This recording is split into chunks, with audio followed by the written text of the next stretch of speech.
Hello friends, welcome back to my YouTube channel UPSC Wali Science. So today we are going to read a class 8 chapter which name is Why Conserve. Why conserve mean इसे क्यों बचाएं, यानी क्यों बचाना चाहिए. अब इस chapter में हम पढ़ेंगे कि क्या क्या चीज़ें बचाने लायक है. लर्निंग ऑब्जेक्टिव में एम्स ऑफ कंजर्वेशन मतलब कंजर्वेशन करने के लिए बचाने के लिए संरक्षण देने के लिए क्या एम्स हैं, क्या लक्ष्य हैं. Biodiversity, causes of threat of biodiversity, conservation of biodiversity, wildlife conservation and migration. इन सब वर्ड्स का मीनिंग हम धीरे धीरे यहाँ समझेंगे. Let's read by line. The term conservation comes from two Latin words. Conservation जो वर्ड है वो दो लैटिन वर्ड से मिलकर बना है. एक तो है सर्वेवियर विच मीन्स टू कीप, रखना चाहिए, और टू कीप टू गार्ड या जिसे सुरक्षा देनी चाहिए. तो कंजर्वेशन में सर्वेयर का मतलब होता है किसी चीज को गार्ड करना, सुरक्षा देना. एंड कॉन मीन्स टुगेदर यानी साथ में. People have practice some of kind of conservation from 100 of years. लोग प्रैक्टिस कर रहे हैं 100 सालों से कंजर्वेशन करने की. और conservation are also called environmentalist. इसका मतलब कंजर्वेशनिस्ट मतलब जो इसको सुरक्षा प्रदान करने वाले हैं उन्हें एनवायरमेंटलिस्ट भी कहते हैं. यानी कंजर्वेशनिस्ट कायदे से एनवायरमेंट से ही जुड़ा हुआ है, यानी एनवायरमेंट में जो भी चीजें एग्जिस्ट करती हैं उन्हें सुरक्षा देना ही क्या कहलाता है, कंजर्वेशन. और इसकी पढ़ाई, इसकी स्टडी करने वाले कंजर्वेशनिस्ट या एनवायरमेंटलिस्ट कहलाते हैं. The earth has a limited supply of many natural resources. यानी अर्थ के पास बहुत ही लिमिटेड ऐसे रिसोर्सेज हैं जो क्या हैं, जिन्हें हम इस्तेमाल कर सकते हैं, जैसे नेचर सप्लाई करती है. Over use of these resources keeps on increasing as a population grows. यानी जैसे जैसे पॉपुलेशन बढ़ती जा रही है वैसे वैसे रिसोर्स कम होते जा रहे हैं. Conservationist work to ensure that the environment can continue to provide resource to human need. Conservationist का मतलब वो ऐसा काम करना चाहते हैं जिससे ये चीजें खत्म भी ना हो, ह्यूमन नीड्स बढ़ती रहे पर ये चीजें खत्म भी ना हो. ये इनकी ड्यूटी है, ये इनका काम है. It does not mean that we have to stop the use of these resources completely. लेकिन इसका मतलब ये तो नहीं है कि इनको बचाने के लिए हम इनका बिल्कुल ही कम्प्लीटली इस्तेमाल करना बंद कर दें. We use of natural resources with an aim to preserve and protect them is called conservation. मतलब इनका इस्तेमाल, अगर आप इनका जो यूज है आप उनका यूज एक सही वे में करते हैं, नेचुरल वे में करते हैं, यानी थोड़ा यूज करना है, बिल्कुल ज्यादा नहीं, तो ये चीजें बच भी सकती हैं. लेकिन जब आप इनका इस्तेमाल बिल्कुल हद से ज्यादा ही करते हैं तो क्या होगा, ये चीजें खत्म होनी चालू होगी. तो without conservation most of the earth resources will be wasted, degraded, destroyed. इसका मतलब इनका इस्तेमाल अगर हम बिना काम के लिए कर रहे हैं तो ये तो बिल्कुल क्या हो जाएगी, वेस्ट हो जाएगी, और हमारी अर्थ से रिसोर्सेज कंप्लीटली खत्म होने लगेंगे. अब एम्स ऑफ कंजर्वेशन. कंजर्वेशन करने के लिए क्या एम्स होते हैं? To conserve and to maintain the habitats of plants and animals and prevent their extinction and damage of the food chain. इनका मेंटेन करने के लिए हमें जो फूड चेन होती है उसको भी बचाना चाहिए डैमेज होने से. अगर हमें चाहिए, हैबिटाट का मतलब यहाँ पर आएगा रहने की जगह. हम इसे हिंदी वर्ड में आवास कहते हैं, यानी एनिमल हो चाहे प्लांट हो, उसके रहने की प्लेस ही हमारा हैबिटाट कहलाता है. To reduce the stress on resources पर अपनी चिंता कम करने के लिए rapid depletion of resources through conservation of environment. मतलब हम इनको अपने नेचुरल वे में, डिप्लेशन यानी इनकी कमी को, हम इनके कम होने से इनको रोकने के लिए हमें इनका जो यूज है उसे एक नॉर्मल वे में करना चाहिए. थोड़ा इस्तेमाल करना चाहिए, जितनी जरूरत है उतना ही यूज हमें करना चाहिए. The environmentalist being aware of the importance of forest are constantly conserving the forest. This will conserve all the plants, animals and micro organism. जो एनवायरमेंटलिस्ट है वो इसकी इम्पोर्टेंस से बिल्कुल अवेयर है कि इन प्लांट्स को, फॉरेस्ट को बचाना कितना ज्यादा जरूरी है. माइक्रो ऑर्गेनिज्म, ऐसे ऑर्गेनिज्म जो हम जिन्हें देख भी नहीं पाते उन्हें माइक्रो ऑर्गेनिज्म कहते हैं. Forest being renewable resource will continue supply of useful plants and animals if use properly. अगर फॉरेस्ट का इस्तेमाल सही तरीके से किया जाए तो ये एक रीन्यूएबल रिसोर्स है। रीन्यूएबल मतलब जिसका दोबारा निर्माण या जिसको दोबारा बनाया जा सके। तो ये एक यूजफुल प्लांट्स एंड एनिमल्स, अगर इन सब का इस्तेमाल सही तरीके से किया जाए तो इन्हें दोबारा बनाया भी जा सकता है, लेकिन कब? जब आप इसका यूज प्रॉपरली करेंगे। Let's come to biodiversity. All form of life existent on the earth, जितनी भी लाइफ अर्थ पर एग्जिस्ट करती है यानी जिनके अंदर जान पाई जाती है, उन्हीं को हम क्या कहते हैं? Living organism. जैसे प्लांट, एनिमल और micro organism come under heading biodiversity.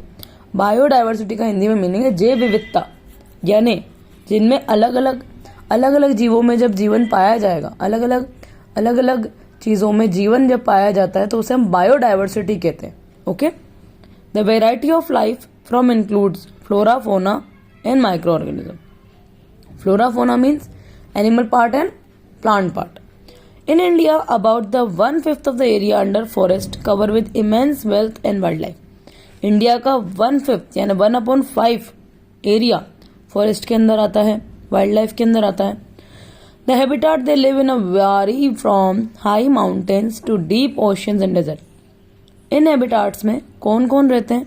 वारी मतलब बड़े लेवल पे, high mountain to deep oceans and desert, यानी सब बायोडाइवर्सिटी के अंदर क्या क्या आ जाएगा? Mountain, deep ocean and desert सब आ जाएंगे। These different ecosystem are a part of the global ecosystem.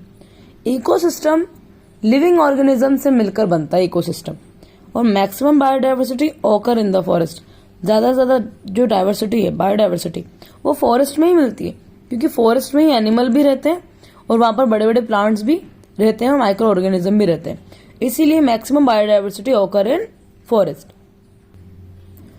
अब significance to biodiversity lies in the fact of the plants and animals are source of food. यानी biodiversity के अंदर जो plants और animals हैं वो किसका सोर्स है? फूड का, मेडिसिन का, टिम्बर, मिल्क, हनी, सिल्क और large number of other used product. यानी जितने भी प्रोडक्ट्स हैं इनका सोर्स कौन है? Plants and animals. So forest is a complex biological system. It is essential to protect forest and to conserve air, water and land. Forest एक complex biological system है। Complex मतलब जिसे हम कह सकते हैं थोड़ा टफ, इसीलिए एसेंशियल है फॉरेस्ट को बचाना, एयर, वाटर और लैंड को बचाना। तो फॉरेस्ट इंपॉर्टेंट क्यों है? देखिए, check soil erosion. Forest are important to us because check soil erosion मतलब जब मिट्टी की लॉस होता है ना तो उसे सॉइल एरोजन कहते हैं। तो सॉइल एरोजन बचाता कौन है? Forest. Provide raw material for making paper. Paper बनाने के लिए भी हमें रॉ मटेरियल फॉरेस्ट से ही मिलता है। Help to maintain the CO2 and O2 balance in the air. तो CO2 और O2 इन दोनों का बैलेंस भी कौन करता है? फॉरेस्ट। क्योंकि प्लांट का क्या काम है? CO2 छोड़ना और रात को ऑक्सीजन छोड़ना। जैसे हम कह सकते हैं कि प्लांट दिन में ऑक्सीजन छोड़ते हैं और रात को CO2 छोड़ते हैं। इसलिए वो पूरे एनवायरनमेंट के अंदर जो है मेंटेनेंस है उसे एकदम क्या रखते हैं? बैलेंस रखते हैं।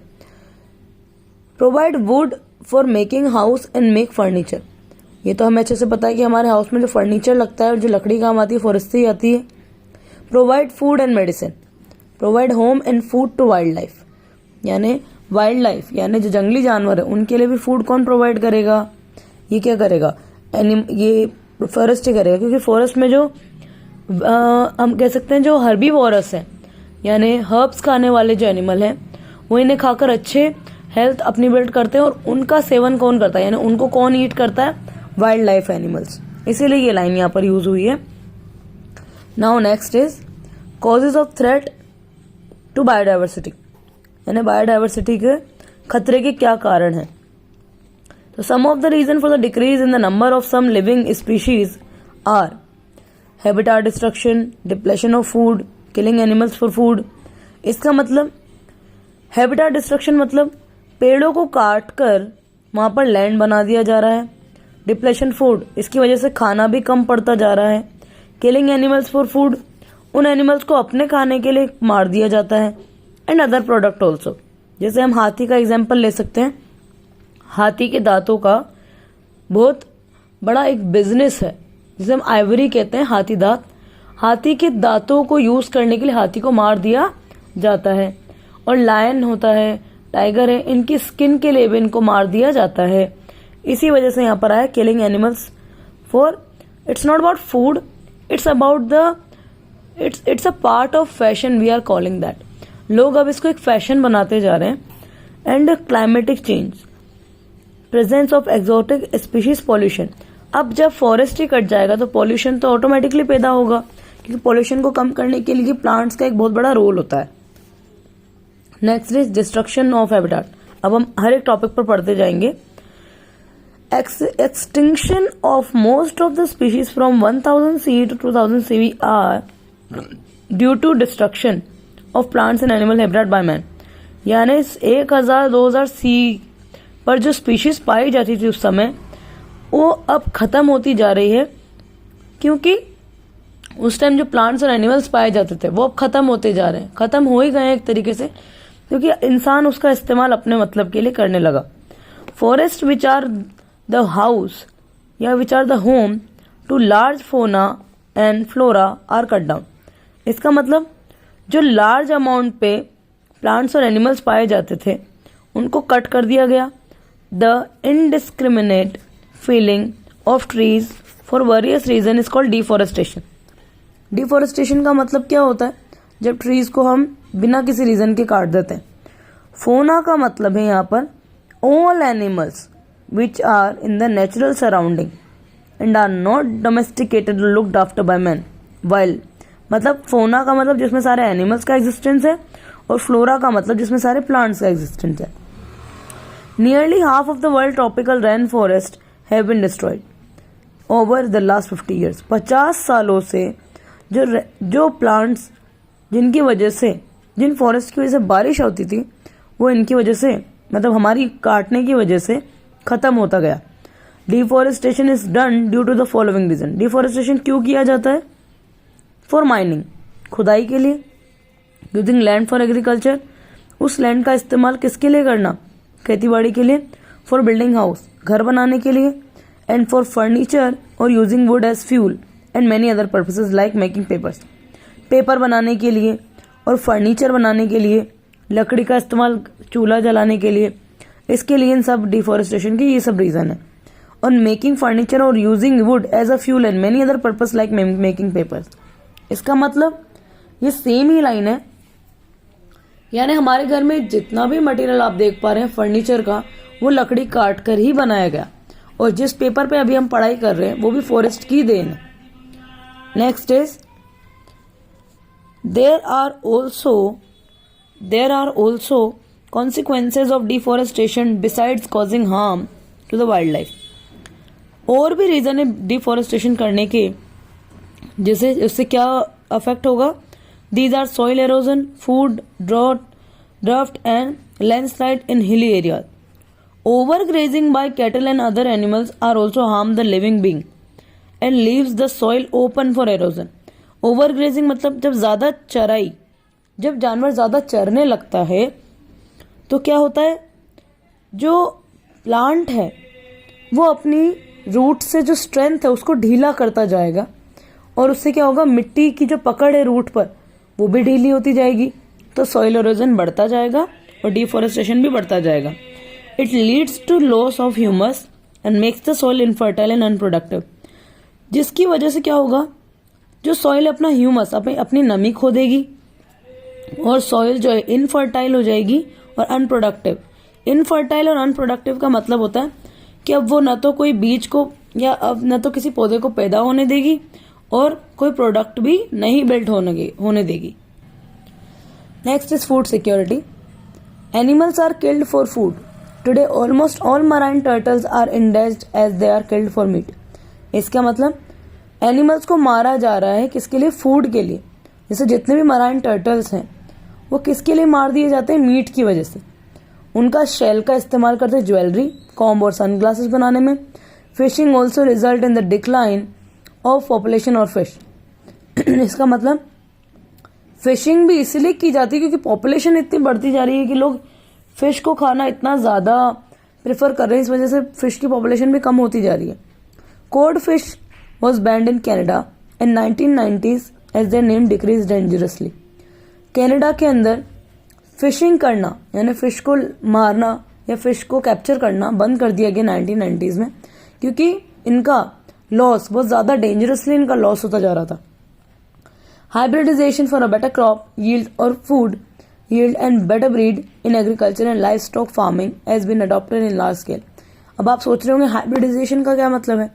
हाइब्रिडाइजेशन का मतलब होता है जब हम दो अच्छी क्रॉप या दो अच्छी ब्रीड्स के बीच में क्रॉस करवाते हैं, तो जब हमें कुछ नया मिलता है, कुछ नया ब्रीड या नई क्रॉप मिलती है, तो उस पूरी प्रोसेस को हाइब्रिडाइजेशन कहते हैं. यानी दो अच्छी चीजों का क्रॉस करा के नया प्रोडक्ट प्राप्त करना. For example, some exotic breed of cows in the indigenous breed are cross-bred to get animals with high milk yield and good resistance of disease. इसका मतलब समझ में आया आपको? इसका मतलब है एक ऐसी exotic breed of cow and the indigenous breed of the cross breed, मतलब एक exotic और एक indigenous breed के बीच में जब हम क्रॉस कराते हैं तो एक ब्रीड तो ऐसी है जिसमें दूध देने की ज्यादा से ज्यादा कैपेसिटी है, और एक ब्रीड ऐसी है जिसमें डिजीज से लड़ने की अच्छी ताकत है. तो जब हम इन दोनों में क्रॉस करवाएंगे, क्रॉस करवाने पर हमको एक ऐसी ब्रीड मिलेगी जो एक ही अकेली ब्रीड के अंदर दूध देने की भी ताकत है और डिजीज से लड़ने की भी ताकत है. तो एक अलग अलग ब्रीड से जो प्रोडक्ट हमको मिला क्रॉस करवाने पर, उसका एग्जाम्पल है हाइब्रिडाइजेशन का. As a result several of the indigenous breed and pure breed naturally involved region specific species are becoming vulnerable and threatened. अब जब ऐसी ब्रीड्स हैं, इन ब्रीड्स को बचाना बड़ा ही मुश्किल है, क्योंकि अगर हम ऐसी ब्रीड को बचा रहे हैं तो जरूरी नहीं है कि सभी इस ब्रीड को बचाना चाहें, सभी इस ब्रीड का इस्तेमाल करना चाहेंगे ज्यादा से ज्यादा दूध के लिए या ज्यादा से ज्यादा इनकी डिजीज के लड़ने की कैपेसिटी को कैप्चर करने के लिए. अब presence of the exotic species, animals and plants which do not belong to a place originally and are introduced from elsewhere are known as exotic species. Exotic species का मतलब जो अपने ओरिजिनल प्लेस से क्या नहीं करते, बिलोंग नहीं करते, and they introduce themselves from the elsewhere are called exotic species. The widespread introduction of exotic species by human can also destroy the native species or endemic species in the ecosystem. Next चलते हैं. Depletion of endemic species. Endemic species which are assets to a region need special attention. ऐसी species जिन्हें ज्यादा special attention देना होता है, मतलब जिन्हें हम ज्योग्राफिक रीजन और not found all over the world. Endemic का मतलब होता है जो हमें नॉर्मली नहीं मिल पाएंगे, मतलब ये पूरे वर्ल्ड में नहीं पाए जाते, ये स्पेशली जगह पे पाए जाएंगे, इसलिए इन्हें स्पेशल अटेंशन देना पड़ता है. और एक्सोटिक स्पीशीज मतलब जो हम कह सकते हैं जो जल्द से जल्द खत्म भी होने वाली, there are called exotic. The particular region में be mountain, lake and single island, physical climate and biological factor can contribute. तो ये वाली जो पैराग्राफ है इसको तो आप पढ़ सकते हो, ये सिर्फ एग्जाम्पल्स हैं कौन कौन सी एंडेमिक स्पीशीज है. अब करते हैं हंटिंग. हंटिंग का मतलब है शिकार करना.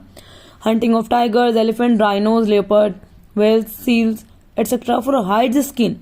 यानी इनका इस्तेमाल, जैसे मैंने आपको पहले भी बताया था, इनको किस लिए हंट किया जा रहा है, शिकार किया जा रहा है इनका, इनके स्किन के लिए, हॉर्न के लिए, टस्क के लिए, fur, bone, bladder, bones has left these animals on the verge of existence. इनकी इसी चीजों की वजह से इन एनिमल्स का क्या हो रहा है, अब खात्मा होता जा रहा है, खत्म होते जा रही है. Climatic change and natural disaster. Dinosaurs were the dominant animal of the terrestrial ecosystem for over 160 million years. 160 million पहले डायनासोर्स हमारे टेरेस्ट्रियल सिस्टम से एकदम से खत्म हो गए. But they become existent most probably due to drastic. So climatic change on the earth for the natural disaster like earthquake etc. This was case of mass extinction. यानी जब climatic change हुआ या फिर कोई अर्थक्वेक आया, उससे भी dinosaurs का एक्सिस्टेंस बिल्कुल खत्म हो गई. The recent phenomenon of global warming is also considered as a major threat for global diversity, global warming के बढ़ने की वजह से भी ये जो हमारी बायोडाइवर्सिटी है ये खत्म होती जा रही है। Now let's talk about pollution. Pollution हम अच्छे से जानते हैं, पोल्यूशन 3 टाइप का होता है, air, sound and water, but the next is soil also. Pollution of air, soil and water has indulged many species.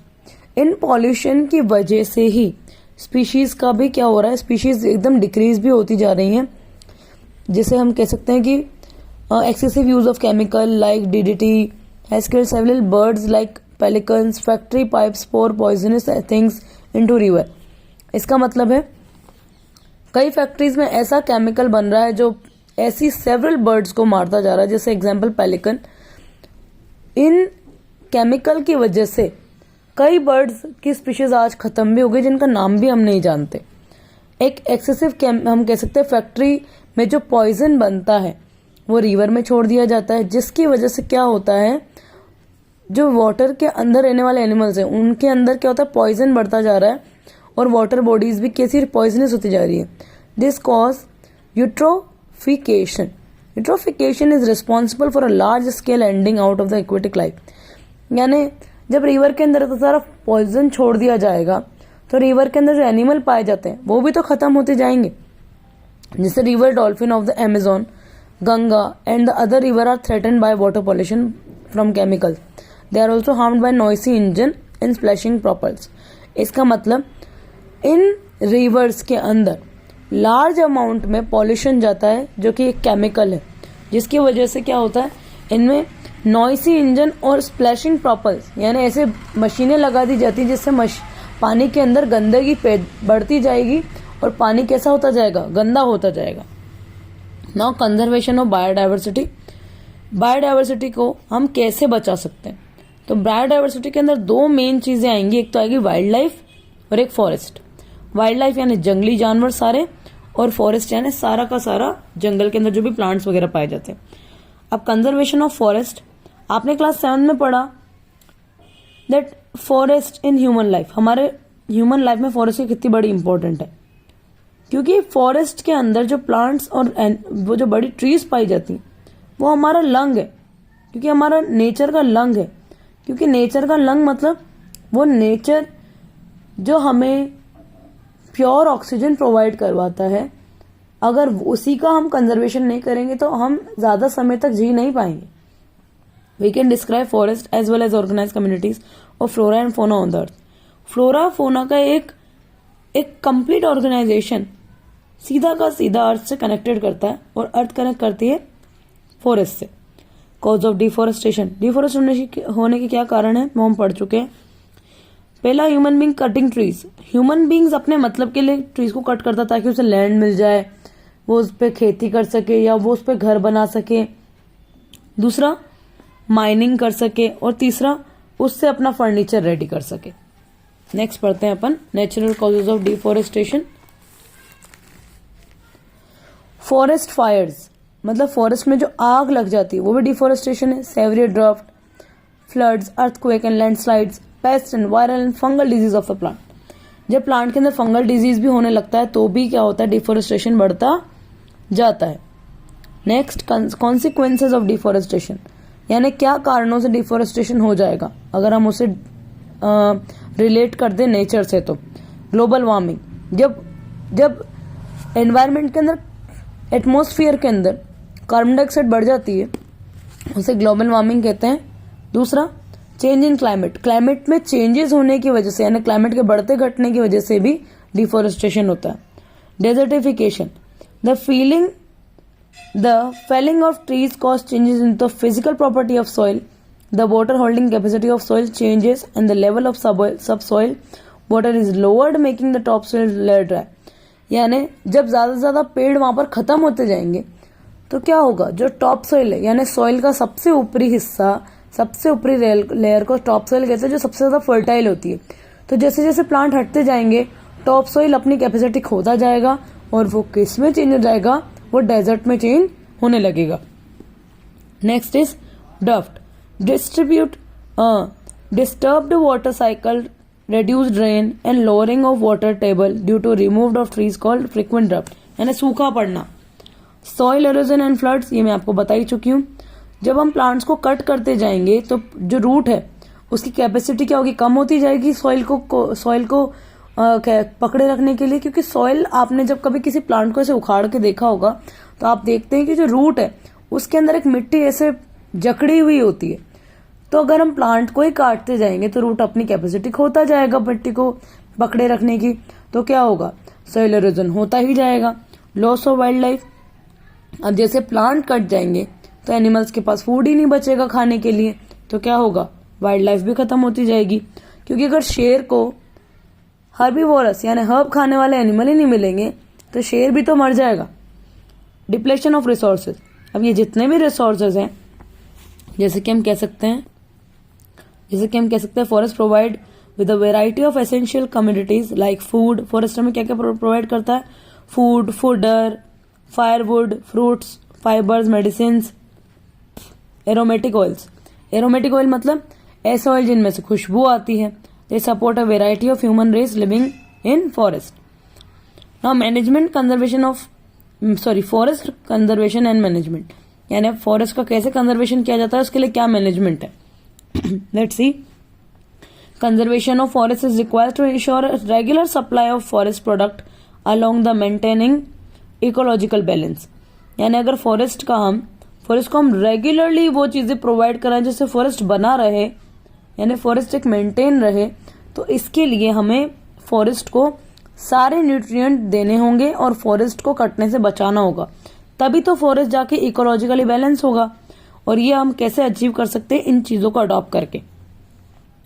Forest resource should be used rationally, economically and miserly, यानी forest के resource का हमें इस्तेमाल rationally, यानी जितना इस्तेमाल करना चाहिए उतना ही हमें।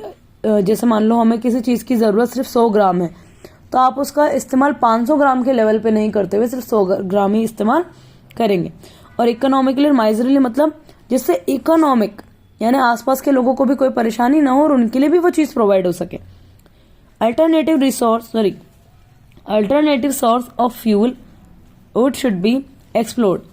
Biogas is an alternative to fuel wood. इसका मतलब बायोगैस का इस्तेमाल करते हुए भी हम फ्यूल वुड को यानी वुड को बचा सकते हैं। Next is preventive overgrazing. इसका मतलब है कि आप ओवरग्रेजिंग यानी कैटल को आपको ग्रेज करने के लिए रेगुलेट करना होगा, यानी फिक्स टाइम पर ही आपको अपने जानवरों को ग्रेज करने के लिए, चराने के लिए लेके जाना चाहिए।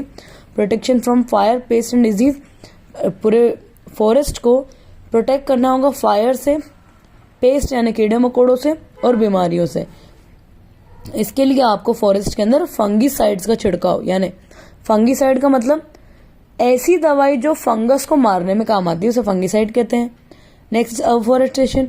डिफॉरेस्टेशन का उल्टा होता है अफॉरेस्टेशन, यानी ज्यादा से ज्यादा प्लांट लगाना।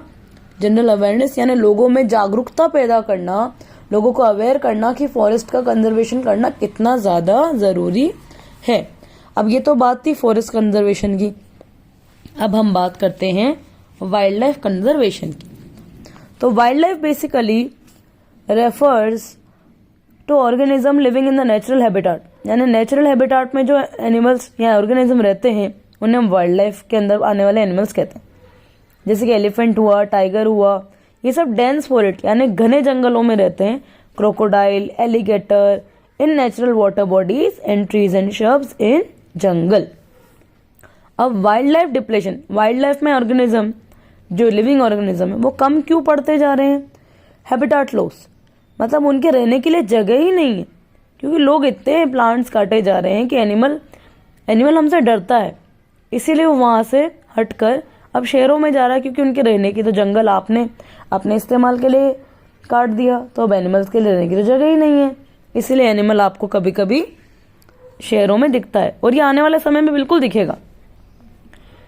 इनडिस्क्रिमिनेट हंटिंग यानी एनिमल्स को उनके फर, स्किन इन सब के लिए शिकार करना, मार देना क्या कहलाता है, hunting. Pollution, air, water and soil pollution is responsible for the death and elimination of sensitive wild species. भाई जब आपके एनवायरनमेंट के अंदर इतना ज्यादा पॉल्यूशन होगा तो क्या होगा, जो एनिमल्स है वो ब्रीथ करने में उनको प्रॉब्लम आएगी, जो वो खा रहे हैं उसमें पॉइजन होगा तो एनिमल तो ऑटोमेटिकली मर जाएगा।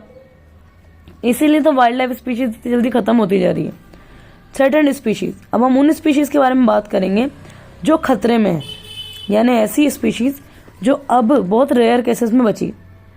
इंडांजर्ड स्पीशीज मतलब ऐसी स्पीशीज जो likely to survive and will soon become extinct them same consequence factors continue are called endangered species.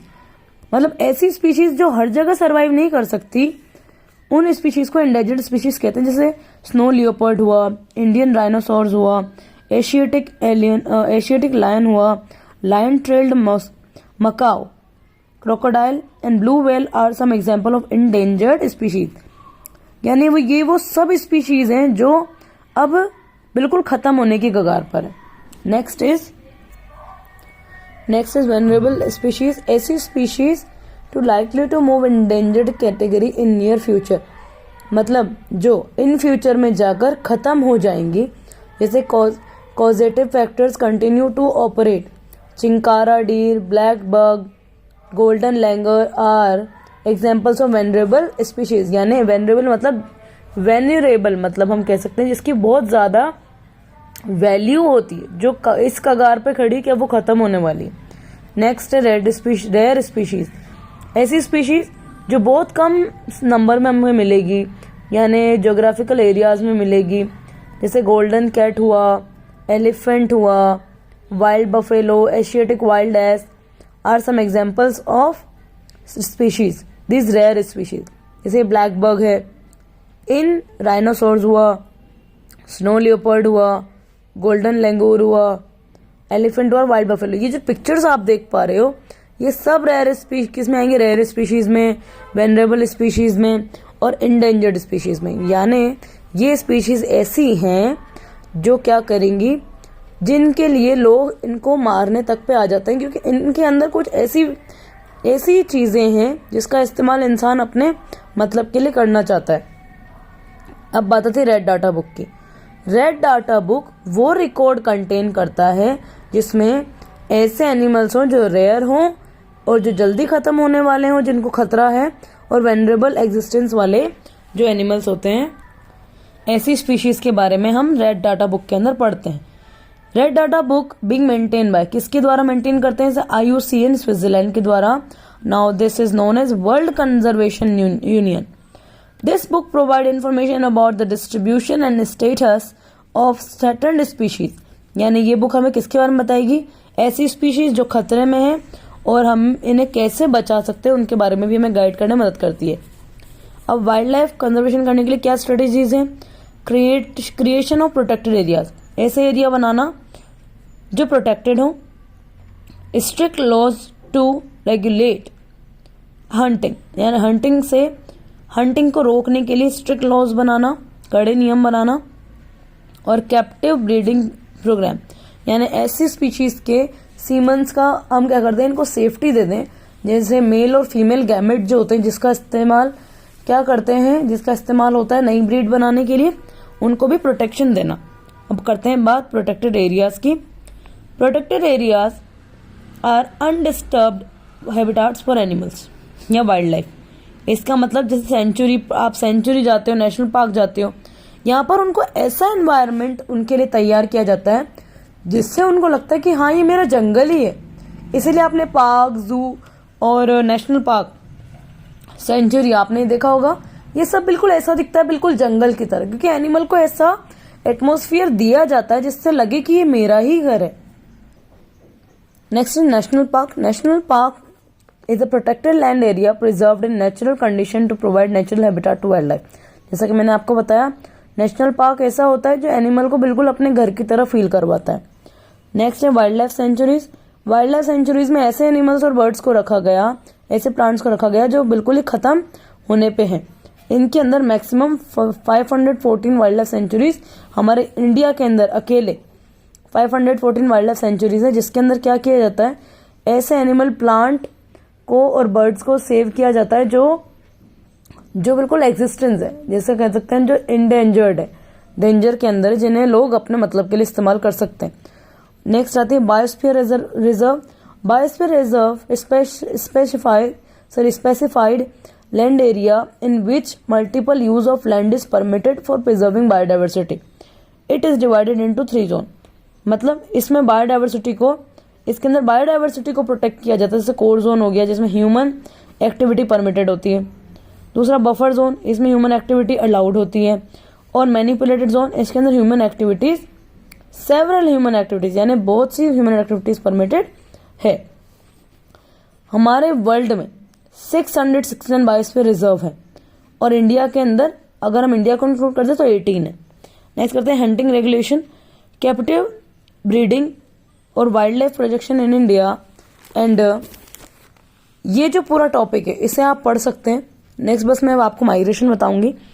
Migration is a regular periodic two way movement of birds and some animals from the place to resistance. इसका सीधा सा मतलब है जब कोई bird या कोई animal breed करने के लिए या खाने की कमी फेस करते हुए, जैसे किसी एनिमल को इस जगह पर खाने की कमी फील हो रही है, तो जब वो एनिमल अपनी जगह से दूसरी जगह चला जाएगा खाने के लिए या ब्रीड बच्चे पैदा करने के लिए, जब वो एक जगह से दूसरी जगह ट्रैवल करता है तो उस प्रोसेस को क्या कहते हैं? माइग्रेशन. और ऐसे एनिमल जो माइग्रेशन करते हैं उन्हें माइग्रेटरी एनिमल कहते हैं. जैसे कॉमन माइग्रेटरी एनिमल कौन से होंगे? बर्ड होंगे, फिशेज, टर्टल, व्हेल और बटरफ्लाइज. माइग्रेशन करने की क्या जरूरत होती है? जैसे कभी विंटर कंडीशन है तो कोई एनिमल है जो विंटर कंडीशन की वजह से भी माइग्रेशन करता है, जिसको कभी फूड भी कंप्लीट नहीं मिलता, या फिर अंडे देने के लिए या वार्म प्लेस जहां पर वो क्या कर सके? इंक्यूबेट अर्ली कर सके. तो चिल्ड्रन, ये आपका जो चैप्टर है वाई कंजर्व, ये यहाँ पर कंप्लीट होता है. अगर आपको कोई भी डाउट है तो आप मुझसे कमेंट सेक्शन में कमेंट कर सकते हैं कि आपको ये चैप्टर में ये डाउट है या कुछ टॉपिक है जो समझ में नहीं आया है. So I hope you will like the video and please help me to grow my channel and subscribe my channel. Thank you children. God bless you all.